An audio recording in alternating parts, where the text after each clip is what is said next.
안녕하세요. 자, 커말 2급 두 번째 시간입니다. 자, 오늘은 여러분들 윈도우주의 시작에 대해서 한번 알아보겠습니다. 자, 윈도우 시작, 컴퓨터를 키는 과정이라고 그러죠. 여러분들 컴퓨터를 키는 거, 전원을 넣어주는 것을 뭐라고 얘기를 하냐면요.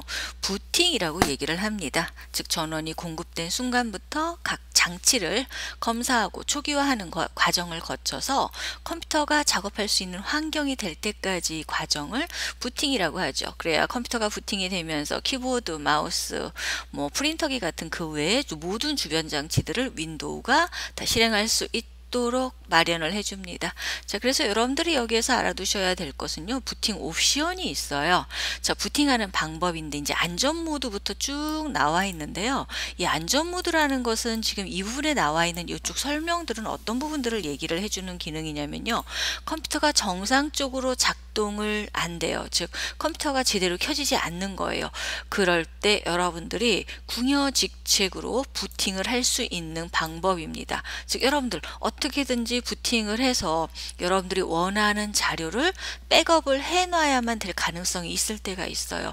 이럴 때 선택하는 방법이 바로 부팅 옵션입니다. 자, 이렇게 부팅을 할 때는 여러분들 종류가 안전 모드도 있고 안전 모드 네트워킹도 있습니다.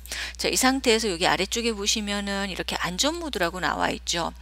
자, 이 안전 모드라는 것은 여기 한번 보세요. 컴퓨터가 비정상적으로 작동할 때 라고 보시면 됩니다.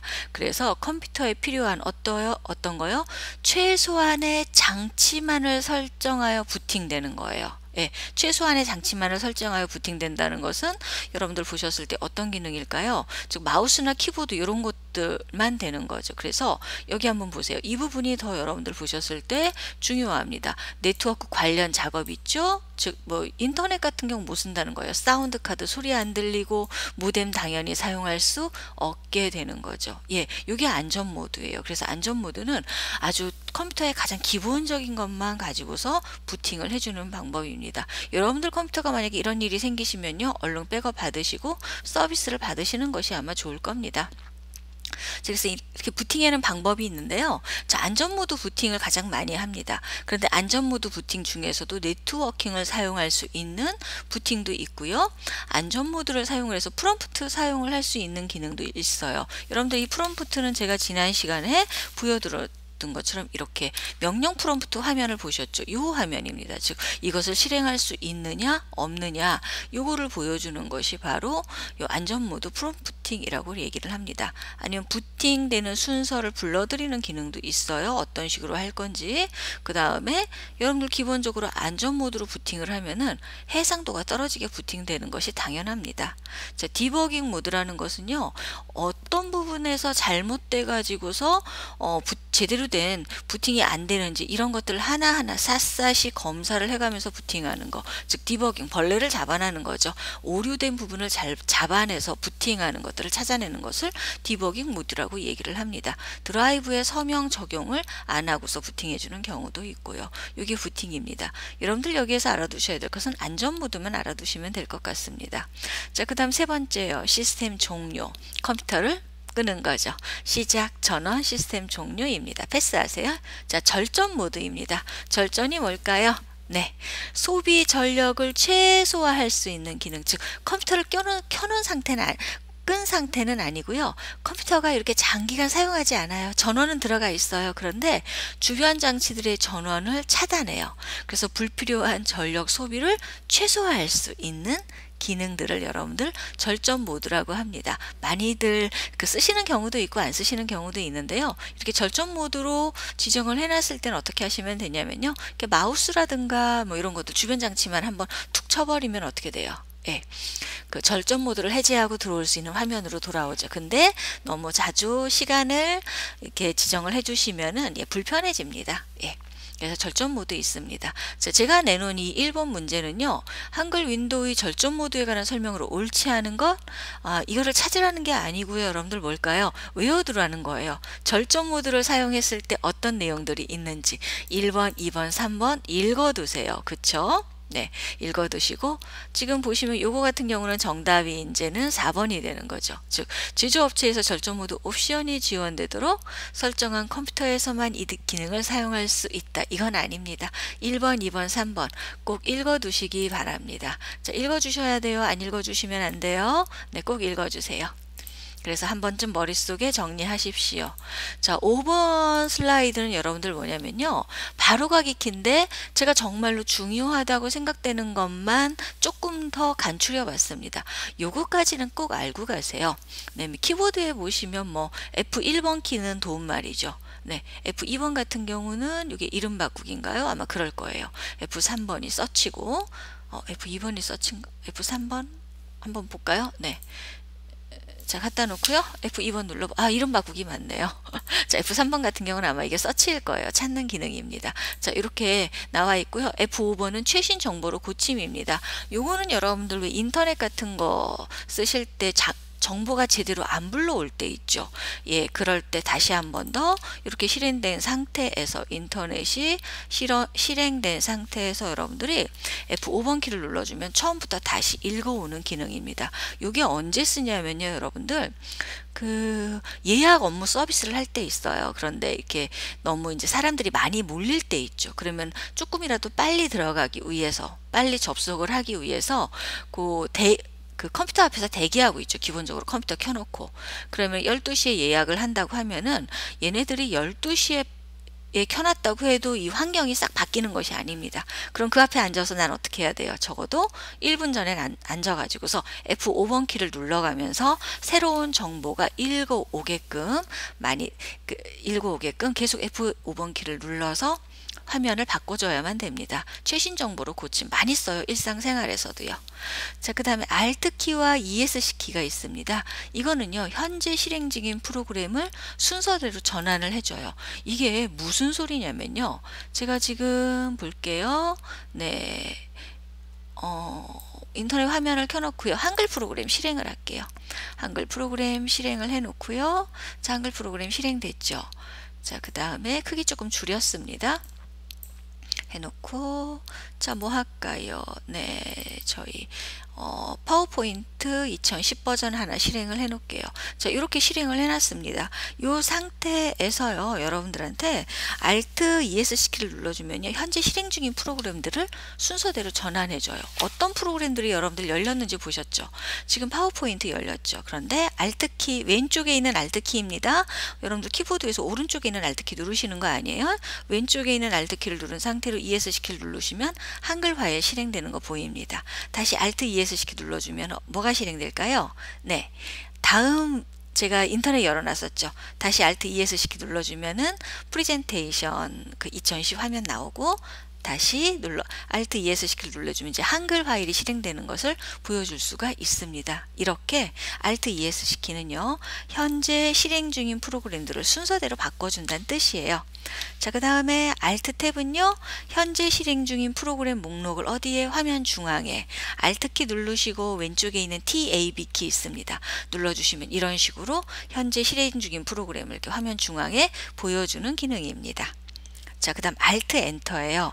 요 Alt 엔터는 여러분들 그 하실 때 어떻게 실행을 해 보시는 게 좋으냐면은요, 자, 요거는 아이콘을 하나 선택을 해 볼게요. 네, 여기 보시면은 제가 내 PC라는 아이콘을 선택을 했어요. 네, 이 상태에서 Alt 키 누른 상태로 엔터 치면요, 내 PC에 대한 등록 정보를 이렇게 보여줘요. 그렇죠?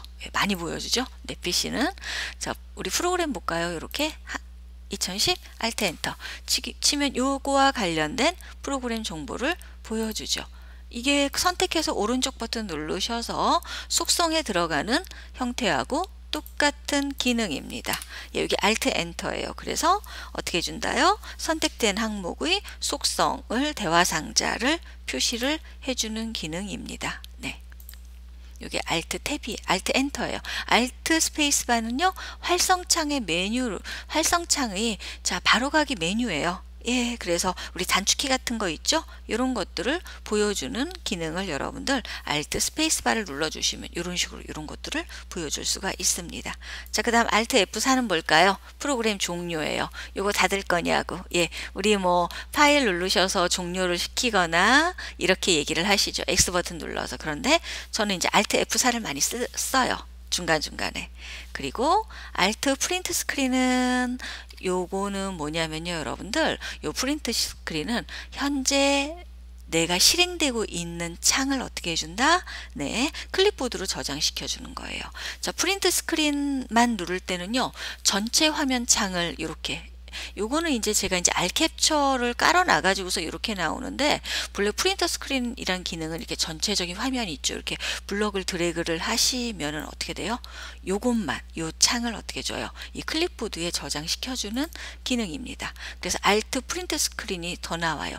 현재 작업 중인 활성창. 무슨 뜻인지 요거를 이해를 못 하실 수도 있어요.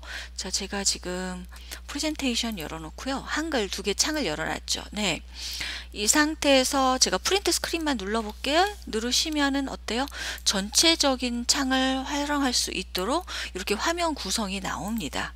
자, 그런데 볼게요. 지금 한글 창이 활성화되어 있어요. 네, 그 뒤에 있는 창은 비활성 창이라고 하죠. 이 상태에서 프린트 스크린을 눌러주면요, 요 창만 요 상태에서 잠시만요. 요 상태에서 Alt 프린트 스크린을 눌러주시면은 요 창만 뭐한다? 클립보드에 저장됩니다. 예, 안 나오죠. 요 창은 클립보드에 저장되지 않습니다. 여기에서 이 클립보드라는 말은 뭐냐면요, 임시기억 장소를 얘기합니다. 즉 다른 데이터가 들어왔을 때 지워지는 거를 다른 데이터가 들어오면 어떻게 돼요? 예, 먼저 있던 내용은 지워지는 거죠. 이걸 클립보드라고 합니다. 자, 컨트롤 A 기능은요, 폴더나 파일을 모두 선택해주는 기능입니다. 즉, 제가 한번 보여드릴게요. 자, 내 PC 들어왔고요. 이 상태에서 문서로 가시면은 화면이 이렇게 보여지시죠. 그쵸? 자, 이렇게 나와 있는데, 우리가 파일을 선택하는 방법이에요.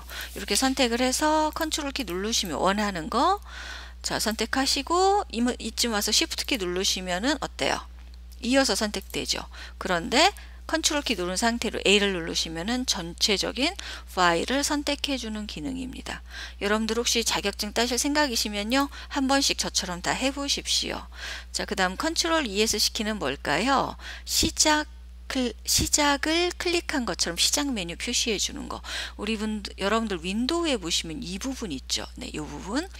이 부분을 클릭하고 눌러주시면 시작 메뉴 프로그램이라고 얘기를 해요. 이거를 마우스로 사용하지 않고 왼쪽에 있는 컨트롤 키와 ES 키를 누르시면 화면이 보입니다. 많이 씁니다. 네, 이것이 바로 컨트롤 ES 키예요. 자, 컨트롤 시프트 ES 키는요, 윈도우 작업 관리자 대화 상자를 호출하여 프로그램을 강제로 종료하는 겁니다. 컨트롤 시프트 ES 키를 누르시면은요, 자 보세요. 작업 관리자가 들어와요. 현재 제 거 컴퓨터에 실행되고 있는 프로그램들입니다. 이것은 어떻게 줄까요? 요거 클릭하면 큰일 나죠. 자, 마이크로소프트 오피스 선택하시고 작업 끝내기를 해주면요, 현재 작업된 사용하고 있는 프로그램 강제로 종료됩니다. 제가 요거 한번 종료시켜 볼까요? 요게 지금 제가 이제 에픽펜이라고 프로그램 깔아놓은 건데요, 선택을 하시고 작업 끝내기를 해버리면 어때요? 오른쪽에서 없어졌죠. 이렇게 해주는 겁니다. 이거는 언제 쓰는 거냐면요, 즉 프로그램이 실행을 하다가 잘못돼 가지고서 얘가 실행이 전혀 안 되는 경우가 있어요. 예, 그러니까 우리 작업 표시줄에서 그 어떤 키를 눌러도 어떻게 돼요? 실행되지 않을 때 있죠. 그럴 때 컨트롤 시프트 ES 키를 누르셔서 선택하셔서 강제로 종료시켜 주는 겁니다. 네, 그래서 이것도 알아두시면 일상생활에 굉장히 내가 컴퓨터를 쓰는 데 있어서 많은 도움을 주겠죠. 컨트롤 시프트 ES 시키고요. 시프트 딜리트 키는 뭐냐면요, 이거죠. 우리가 파일을 지웁니다. 이 상태에서요, 내가 원하는 파일을, 자, 여기 볼게요. 한컴 오피스 2010을 여기 안에다가 이렇게 지워요. 자, 그럼 휴지통 안으로 들어왔죠. 그쵸? 자, 그런데 요거는 휴지통으로 들어와요. 그래서 요 안에 들어가 보시면, 아이고, 너무 많네요. 한컴 오피스 2010이 있습니다. 예, 그런데요. 자, 한번 볼게요. 알캡처라는 프로그램이 있죠. 요거 한번 지워볼까요? 이건 안 되겠네요. 자, 요 알캡처라는 프로그램을 갖다 놓고요. Shift 키 누르시고 딜리트 키를 눌러버리죠. 그러면 어떻게 해요? 완전히 삭제되는 거예요. 예, 눌러주면은요, 휴지통에 들어갔을 때 어떻게 돼요? 안 보입니다. 예, 저 파일은 휴지통에서 아무리 찾아도 없어요. 그래서 Shift 키와 딜리트 키를 누르시게 되면은 휴지통을 거치지 않고 완벽하게 삭제되는 겁니다. 예, 그래서 적어도 바로가기 키는 여기는 꼭 알아두세요. 요 정도만큼은 알아두시고 시험에 들어가시고요. 네, 요거는 여러분들 한번 다른 기출 문제 같은 거 찾아서 한번 어떻게 해요? 풀어보세요. 그러시면은 나올 겁니다. 자, 그래도 얘가 어떻게 될까요? 2단계, 2등급짜리입니다. 두 번 중에 한 번은 꼭 나오는 겁니다. 그래서 이 부분도 무시하지 마시고 지나가셨으면 좋겠습니다. 자, 저는 다음 시간에 뵙겠습니다.